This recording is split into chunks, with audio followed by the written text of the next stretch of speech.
पाकिस्तान और बांग्लादेश के दरमियान 3 मैचेस पर मुश्तमिल सीरीज का पहला वनडे कल खेला जाएगा। ढाका के शेर बंगला स्टेडियम में डे नाइट टाकरा पाकिस्तानी वक्त के मुताबिक दोपहर 1:15 पर शुरू होगा। ओपनर साहबजादा फरहान पाकिस्तान की जानिब से वनडे डेब्यू करेंगे। नौजवान बैटर शामिल हुसैन और माज सदाकत को भी प्लेइंग 11 में शामिल किए जाने का इम्कान है। पाकिस्तान और बांग्लादेश के दरमियान 3 मैचेस पर मुश्तमिल सीरीज का पहला वनडे कल खेला जाएगा। ढाका के शेर बंगला स्टेडियम में डे नाइट टाकरा पाकिस्तानी वक्त के मुताबिक दोपहर 1:15 पर शुरू होगा। ओपनर साहबजादा फरहान पाकिस्तान की जानिब से वनडे डेब्यू करेंगे। नौजवान बैटर शामिल हुसैन और माज सदाकत को भी प्लेइंग 11 में शामिल किए जाने का इम्कान है।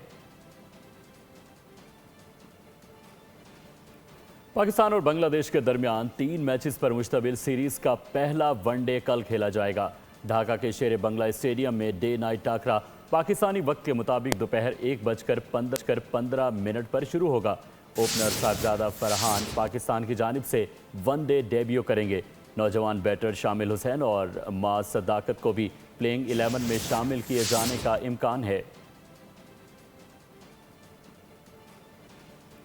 पाकिस्तान और बांग्लादेश के दरमियान 3 मैचेस पर मुश्तमिल सीरीज का पहला वनडे कल खेला जाएगा।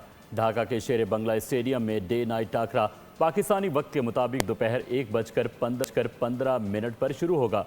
ओपनर साहबजादा फरहान पाकिस्तान की जानिब से वनडे डेब्यू करेंगे। नौजवान बैटर शामिल हुसैन और माज सदाकत को भी प्लेइंग 11 में शामिल किए जाने का इम्कान है।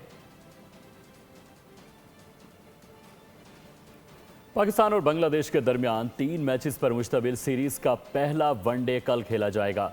ढाका के शेर बंगला स्टेडियम में डे नाइट टाकरा पाकिस्तानी वक्त के मुताबिक दोपहर 1:15 पर शुरू होगा।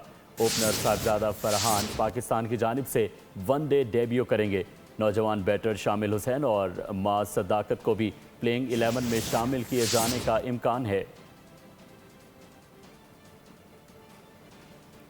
पाकिस्तान और बांग्लादेश के दरमियान 3 मैचेस पर मुश्तमिल सीरीज का पहला वनडे कल खेला जाएगा। ढाका के शेर बंगला स्टेडियम में डे नाइट टाकरा पाकिस्तानी वक्त के मुताबिक दोपहर 1:15 पर शुरू होगा। ओपनर साहबजादा फरहान पाकिस्तान की जानिब से वनडे डेब्यू करेंगे। नौजवान बैटर शामिल हुसैन और माज सदाकत को भी प्लेइंग 11 में शामिल किए जाने का इम्कान है।